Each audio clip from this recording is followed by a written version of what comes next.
कि अब बिहारे लाम आरे करेज कि लाल मोरा रोवेला अब बिहारे लाम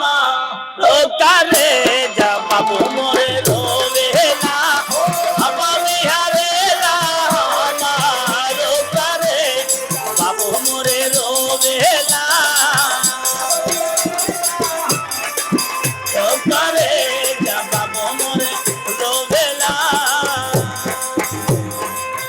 लड़का के आजी जो बाटे अपने पोता के कोरा में लेके जब उनकर पोता रोवत बा हमारे आजी के अमित भैया के जब लड़का रोवत बा तो हमारे अमित भैया पैदल चल आवत हमें आ कहत का मारे ए अब बिहार रे लामा रे कर बाबू मोरे रोवेला अब बिहार रे लामा रो करे बाबू मोरे रोवेला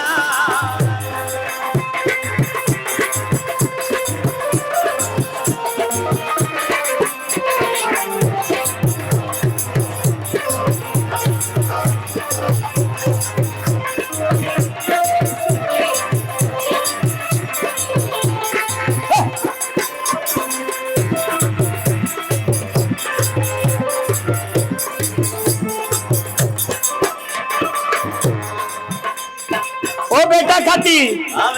अमित भैया के लड़का खाती कितना बेवकूफ बनाइल है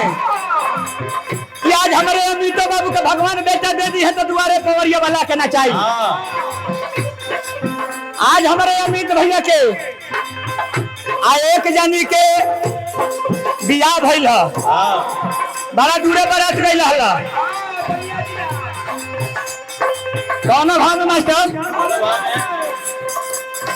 अब बिहारे लामा जब बाबू मोरे रोवेला अब बिहारे लामा रो करे बाबू मोरे रोवेला ये भाव में कौन भाव में कहत है ए माथा पर दवरिया फाड़े में कवरिता धुने मालिनिया बाजार में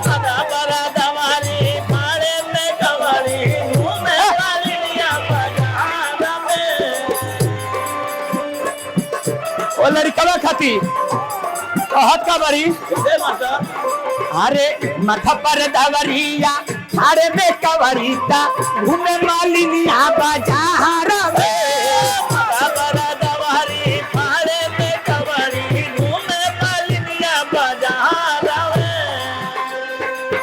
हमारे आजी कहत है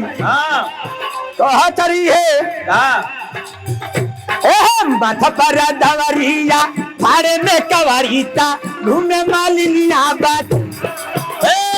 माथा पर दवरी फाड़े में कवरी घूमे मालिनिया बाजार हो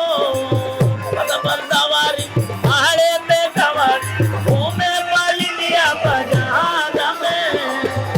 अरे घना नीरा दहिया के नजर नजर मोरा बचावा भैला बेहाल हो मोरा ललवा भैला बेहाल लला मोरे होवेला अरे देखाले हो तुमरिया लेके जा बाबू मोरे रोवेला देखाले हो या दरिया लेके जा बाबू मोरे रोवेला